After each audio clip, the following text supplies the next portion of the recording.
የተከበሩ አፈ ጉባኤ፣ ክቡር ጠቅላይ ሚኒስትሩንም ለጊዜያቸው ማመስገን ፈልጋለሁ።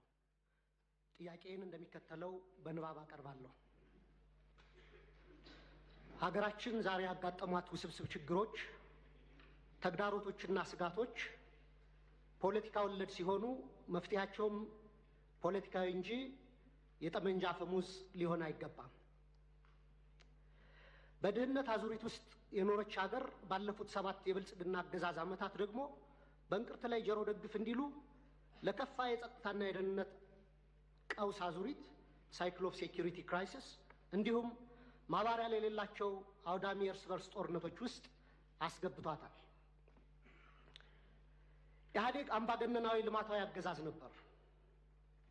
ወደ ብልጽግና ያደረገው መለወጥ ወይም ሜታሞርፎሲስ ደግሞ የሙሉ ጊዜ ጦረኛና እልቂት ጠማቂ አገዛዝ እንዲሆን አድርጎታል። በመደማመጥና ሰጥቶ መቀበል መርህ ላይ ተመስርተን አገራዊ ልዩነቶችን በማጥበብ ሁሉን አካታች ወደሆነ ማህበረሰባዊ መግባባትና ፖለቲካዊ ስምምነት ወይም ፖለቲካል ሴትልመንት ከማምራት ይልቅ ብልጽግና ፓርቲ በሚከተለው ጠቅላይ አገዛዝ ወይም ቶታሊታሪያን ሊደርሺፕ ምክንያት ሰላም ከራቀን ከራረም። ባለፉት 6 ዓመታት በኦሮሚያ፣ በትግራይ፣ አማራና አፋር ዛሬም ድረስ ደግሞ በአማራና በኦሮሚያ ክልሎች በቀጠለው ጦርነት የደሃ አርሶ አደርና ከተሜው ልጆች በሁሉም በኩል እንደ ቅጠል እየረገፉ ነው። ማቆሚያ በታጣላቸው የእርስ በርስ ጦርነቶች በትሪሊየን የሚቆጠር የሀገር ሀብት ንብረት እየወደመ እንደሆነ የጠቅላይ ሚኒስትሩ የኢኮኖሚ አማካሪ ቡድን በሰራው ኢኮኖሚ ዋይድ ኢስቲሜሽን ኦፍ ዘ ኖርዘርን ኢትዮጵያን ዋር ዳሜጅ የሚል ጥናት በአንድ ዓለም አቀፍ ኮንፈረንስ ላይ ቀርቦ የሰሜን ኢትዮጵያ የጦርነት ያደረሰው ጉዳት ግምቱ 32 ቢሊዮን ዶላር እንደሚጠጋ ተተምኗል። እንዲሁም የዓለም ባንክ በ2022 ኢትዮጵያ ዳሜጅ ኤንድ ኒድስ አሰስመንት ብሎ ባወጣው ሪፖርትም በሰሜን ኢትዮጵያ ጦርነት የደረሰው ጉዳት ግምት 28 ቢሊዮን ዶላር ያደርሰዋል። አማካይ ግምቱ 30 ቢሊዮን ዶላር ነው ማለት ነው። ባለፉት 6 ዓመታት እስከ ዛሬ ድረስ ደግሞ በአማራ፣ በኦሮሚያ፣ በቤንሻንጉል ጉሙዝ፣ በደቡብ ጋምቤላ፣ አፋርና ሶማሌ ክልሎች እየተካሄዱ ያሉ ጦርነቶችና የእርስ በርስ ግጭቶች የጉዳት ግምት ከሰሜኑ ጦርነት ጋር እኩል አድርገን 30 ቢሊዮን ዶላር ምሁራዊ ግምት ብንወስድ ጠቅላላ ግምቱ ወደ 60 ቢሊዮን ዶላር ወይም በሰሞኑ የባንክ ምንዛሬ በ130 ብር ሲሰላ 7.8 ትሪሊየን ብር ገደማ ነው። በዘንድሮ በጀት ልክ ቢሰላ ደግሞ በቀጣይ 8 ዓመታት የሀገራችን በጀት የሚሆን ሀብትና ንብረት በጦርነቶችና ግጭቶች አውድመን እንዲሁም በሚሊዮን የሚቆጠሩ ወጣቶችን ጭድ አድርገን ዛሬም የጦርነት ነጋሪት እየጎሰምን ቀጥለናል። የዚህ የእርስ በርስ መጠፋፋት ጉዞ ውጤትም የተባበሩት መንግስታት የልማት ፕሮግራም ባወጣው የ2024 ግሎባል መልታይ ዳይሜንሽናል ፖቨርቲ ኢንዴክስ ፖቨርቲ አሚድ ኮንፍሊክት ሪፖርት እንዳመላከተው 72 በመቶ ወይም 86 ሚሊዮን ኢትዮጵያውያን በድህነት እንደሚኖሩ ይፋ አድርጓል። የውጭ ምንዛሬ ለውጡንና የኮሪደር ስራ ተያይዞ መኖሪያና የንግድ ቤታቸው የፈረሰባቸው በመቶ ሺዎች የሚቆጠሩ ችግር ላይ የወደቁ ዜጎችም አሉ። ከቅርብ ጊዜ ወዲህ ደግሞ እንኳን ከኑሮ መሰረታቸው የተነቀሉት ይቅርና ስራ ሰርተው በላባቸው የሚኖሩ ኢትዮጵያውያን ጭምር የኑሮ ውድነቱን መቋቋምና ልጆቻቸውን ማሳደግ ተስኗቸዋል። በዚህ የድህነት ብጣኔና የኑሮ ውድነት ላይ የተጨመረው የጦርነት አዙሪት ለሀገራችን ከፍተኛ ብሔራዊ የደህንነት አደጋ አዝሏል የሚል ስጋት አለኝ። በሰብአዊ መብቶች ጥበቃ ረገድም የተባበሩት መንግስታት ድርጅት የሰብአዊ መብት ኮሚሽን በኢትዮጵያ ላይ በቅርቡ ባወጣው አፕዴት ኦን ዘ ሂውማን ራይትስ ሲቹዌሽን ኢን ኢትዮጵያ ጁን 2024 ሪፖርት በሀገራችን ላይ እየደረሰ ያለውን ከፍተኛ ሰብአዊ መብት ጥሰት በዝርዝር አቅርቧል።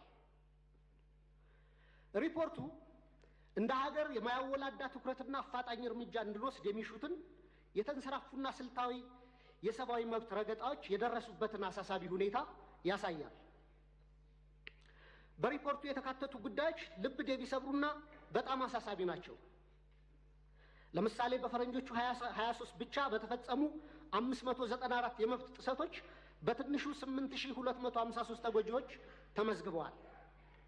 ከነዚህ ውስጥ 1106 ሲቪሊያኖች በአማራ ክልል፣ 366 ሲቪሊያኖች በኦሮሚያ ክልል ተገድለዋል።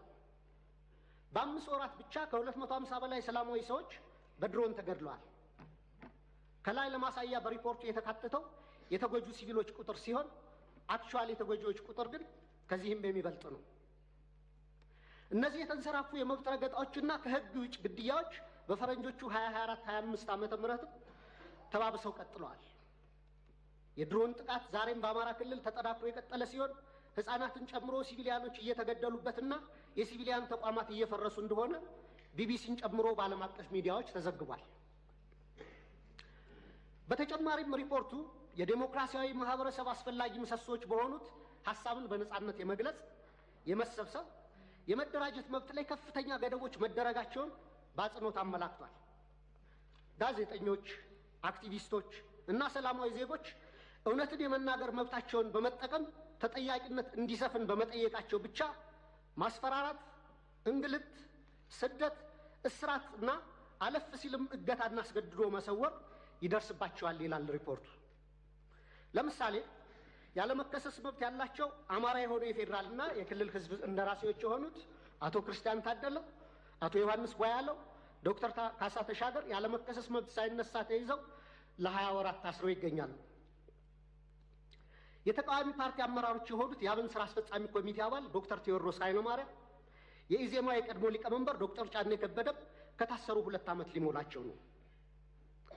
በተመሳሳይ በርካታ የአማራ ጋዜጠኞች እንደ ምሳሌ መስከረም አበራ፣ ገነት አስማማው፣ ጋዜጠኛ ጎበዜ ሲሳይ፣ ጋዜጠኛ አባይ ዘውዱ፣ ጋዜጠኛ ዳዊት በጋሻውና ቴዎድሮስ ንብረት፣ የአማራ ምሁራን የሆኑት ዶክተር ወንዶሰን አሰፋ፣ ረዳት ፕሮፌሰር ሲሳይ ብቸው፣ ፕሮፌሰር ማረጉ ቢበይን፣ ዶክተር ዘሪሁን ባህሪ፣ ዶክተር መሰረት ቀለመወርቅ፣ ዶክተር ገብረአብ አረሙ፣ ረዳት ፕሮፌሰር ዳኛ አበበን የመሳሰሉ ምሁራን እና ጠበቃ ለልይ ምረቱና ጠበቃ ኤርሚያስ መኩሪያ አይነት የህግ ባለሙያዎች እንዲሁም የመንግስት ሰራተኞችና ወጣቶች በአጠቃላይ 182 የሚደርሱ አማራዎች በ25 የሽብርና ህገ መንግስታዊ ወንጀሎች መዝገብ ተከሰው ያለ ፍትህ ለ20 ወራት በፍርድ ቤት ይመላለሳሉ። የዘገየ ፍትህ እንደተነፈገ ይቆጠራል እንዲሉ የፍትህ ስርዓቱ ዛሬም ቀልጣፋና ፍትሃዊ ውጤት ማምጣት እንዳልቻለ አመላካች ነው። በኢህአዴግ ጊዜ ይደረግ እንደነበረው ሁሉ ፍርድ ቤት በተደጋጋሚ ይመላለሳሉ። ፍትህ ግን እንደ ሰማይ ያርቋቸዋል። በጦር ሜዳ እያዋጉ ተይዘው የታሰሩ የህወሓት አመራሮችን በአጭር ጊዜ የፈታ መንግስት በገዢው ፓርቲ አሰራሮች ላይ የሰላ ትችት የሚሰነዝሩ አማራዎችን ይህን ያህል ጊዜ ያለ ፍርድ ማሰር የገዢውን ፓርቲ አባላት ጠል ፖሊሲዎች በግላጭ የሚያሳይ ነው። የአማራ ክልሉን ጦርነት ተከትሎ ለ10 ወራት የቆዩ አስቸኳይ ጊዜ አዋጅ በታወጀበት ባለፉት 20 ወራት ውስጥም በሺዎች የሚቆጠሩ አማራዎች መታወቂያቸው እየታየና በብሔር እየተለዩ ኢተኒክ ፕሮፋይሊንግ እየተደረጉ ታስረዋል። ኢሰብአዊ ለሆኑ አያያዞች መጋለጣቸውንም መንግስታዊ የመብቶች ተቋም ኢሰመቁና ዓለም አቀፍ ድርጅቶች ጭምር ገልጸውታል። የአስቸኳይ ጊዜ አዋጅ ከተጠናቀቀ በኋላ ባለፈው ወር በመዲናችን እስከ ተካሄደው የአፍሪካ መሪዎች ጉባኤ ድረስ የአማራ ልጆች ጅምላ እስር አልቆመም። የተባበሩት መንግስታት ድርጅት የሰብአዊ መብቶች ኮሚሽን ባወጣው ሪፖርት ውስጥ የተካተቱ አብዛኛዎቹ የመብት ጥሰቶች መንግስታዊ ተቋም በሆነ የኢትዮጵያ ሰብአዊ መብቶች 2016 ሪፖርት በምርመራ ጭምር የተረጋገጡ ናቸው። በተጨማሪም ኢሰመጉ፣ አምነስቲ ኢንተርናሽናል፣ ሂውማን ራይትስ ዋች፣ ሲፒጄ እና የአውሮፓ እና የአሜሪካ ኤምባሲዎች ጭምር ባወጣቸው ሪፖርቶች እና መግለጫዎቻቸው አሳሳቢነታቸውን ገልጸዋል። መንግስታዊ ኢሰመጉ ጥቅምት 13 2017 ባወጣው ሪፖርትም በአዲስ አበባ በአማራና በኦሮሚያ ክልሎች የተለያዩ አካባቢዎች በርካታ ዜጎች ያስገድዶ መሰወር ወይም ፎርስድ ዲስአፒራንስ ሁኔታ ሊያቋቁም በሚችሉ እና ያሉበት ሳይገለጽ በተራዘመ እስር ውስጥ እንደሚገኙ ተመላክቷል። የፖለቲካ ምህዳሩን ስናይ ደግሞ ተዘግቶ ምንም አይነት የተቃውሞ ድምጾች እንዳይሰሙ ከፍተኛ የመብቶች መቃ እየተፈጸመ ሲሆን በብልጽግና የሴፍቲኔት ፓኬጅ ውስጥ ያልተካተቱ ጥቂት የተቃውሞ ድምጾችም ሳፎኬት ተደርገው በደመነፍስ ለመተንፈስ እየተፍጨረጨሩ ነው። እነዚህ ሁሉ ዓለም አቀፍና ሀገር አቀፍ ተቋማት የሀገራችን የሰብአዊ መብት አያያዝ አስስቧቸው ሪፖርታቸውን የሚያወጡት የሚመለከታቸው የመንግስት አካላት ትኩረት አድርገው ችግሮች እንዲፈቱ እንዲያደርጉና መንግስቶም አፋጣኝ እርምጃ ወስዶ እንዲስተካከሉ እንዲሁም ተጠያቂነት እንዲሰፍን ነው።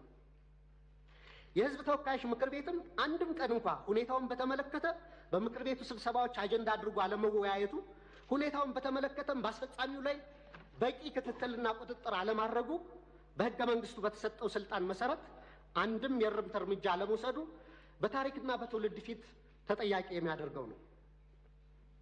Du vertraust bereits Mixa für deine Körperpflege? Entdecke jetzt unser hochwirksames... የተከበሩ አፈ ጉባኤ፣ ክቡር ጠቅላይ ሚኒስትር፣ ከላይ ያለውን የሀገሪቱን ነባራዊ ሁኔታ የተመለከተ ረጅም ትችት ያቀረብኩት ለጥያቄ መቅድም እንዲሆነኝ እንጂ መቼም ብልጽግና ስለ ሀገራዊ ችግሮቻችን አላይም፣ አልሰማም፣ አልናገርም ካለ ውሎ ማደሩ ጠፍቶኝ አይደለም።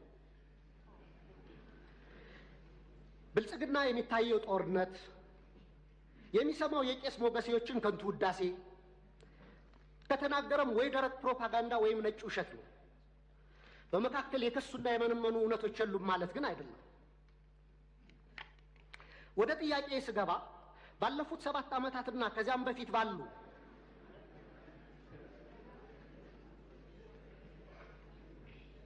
አስርት ዓመታት በኢትዮጵያ ውስጥ በተለይም በአማራ፣ በኦሮሚያ፣ በአፋር፣ በትግራይ፣ በደቡብ፣ በቤንሻንጉል ጉሙዝ፣ በጋምቤላና በሌሎችም አካባቢዎች ለተፈጸሙ ሰፊ የሰብአዊ መብት ጥሰቶች ግሮስ ሂውማን ራይትስ ቫዮሌሽንስ፣ በሰብአዊነት ላይ ለተፈጸሙ ወንጀሎች ክራይም አጌንስት ሂውማኒቲ፣ የጦር ወንጀሎች እንዲሁም የዘር ማሳሳትና የዘር ማጥፋት ወንጀሎች መፈጸማቸውን መንግስቱ እውቅና የማይሰጠውና ኃላፊነት የማይወስደው እንዲሁም ገለልተኛ ዓለም አቀፍ ምርመራዎች እንዲካሄድ የሚደረጉ ጥሪዎችን የሚያጣጥለው ለምንድን ነው? የሽግግር ፍትህ ከመጀመሩ በፊት እነዚህ ወንጀሎች በገለልተኛ ዓለም አቀፍ ተቋማት ተመርምረው የተፈጸሙ ወንጀሎች እንዲለዩ አትሮሲቲ ዲተርሚኔሽን እና በስማቸው እንዲጠሩ መደረግ አለበት። ከዛም ጥፋት ፈጻሚዎችን ለፍርድ ማቅረብና ተጎጂዎችን መካስ ወዘተ የሽግግር ፍትህ ሂደቱ አካል እንዲሆኑ ሊደረግ ይችላል። እንደ ሀገራዊ ምክክር ኮሚሽን አይነት ሂደቶችም የሀገራችንን ችግሮች እንዲፈቱ ከልብ የምንፈልግ ከሆነ በአማራና በኦሮሚያ ክልል እየተካሄዱ ያሉ ጦርነቶች፣ አውዳሚ ወንድማማች ጦርነቶች በአስቸኳይ እንዲቆሙ ሳይለንሲንግ ዘገንስ መደረግ አለበት። የሰሜኑን ጦርነት እንዲቆም ያደረገው ዋነኛው አካል የፌዴራል መንግስቱ ሲሆን አሁንም በተለያዩ የሀገሪቱ አካባቢዎች ያሉ ጦርነቶችን የማስቆም ተቀዳሚ ኃላፊነቱ የሞራልና የታሪክ ተጠየቅም የሚወድቀው በፌዴራል መንግስቱ ላይ ነው። መንግስታዊ ያልሆኑ ተፋላሚዎች ኃላፊነታቸው በሁለተኛ ደረጃ የሚታይ ነው። ዘመናዊ የሀገራችን ታሪክ ብናይ እንኳን ለ100 ዓመታት የፖለቲካ ችግሮቻችን በጠመንጃ አፈሙዝ ለመፍታት የሄድንበትና ዛሬም የቀጠልንበት መንገድ የዓለም ጭራ የሌሎች ሀገራት መሳቂያና መሳለቂያ ያደረገን ችግር ሲሆን ከዚህ የግጭትና የጦርነት አዙሪት በአስቸኳይ ካልወጣን እንደ ሀገር ለመቀጠል የምንችልበት ምንም ማስተማመኛ የለንም። በዚህ ረገድ መንግስት ዋነኛ ኃላፊነት ይኖርበት እንጂ የአማራ ፋኖ ኃይሎችና የኦሮሞ ነጻነት ሰራዊትም ጦርነቶችን ለማስቆምና የሚታገሉላቸው ዓላማዎች በሰላማዊ መንገድ እንዲመለሱ ማድረግ የሚቻልባቸውን እድሎች ሁሉ አሟጣው እንዲመለከቱ፣ ለሰላም ለሚደረጉ አገራዊም ሆነ ዓለም አቀፋዊ ጥሪዎችና ጥረቶች መሳካትም የድርሻቸውን እንዲወጡ በወከለኝ የባህር ዳር ከተማ ህዝብ በመላ ኢትዮጵያና በራሴ ስም ጥሪ ማቅረብ እፈልጋለሁ። በጣም አመሰግናለሁ።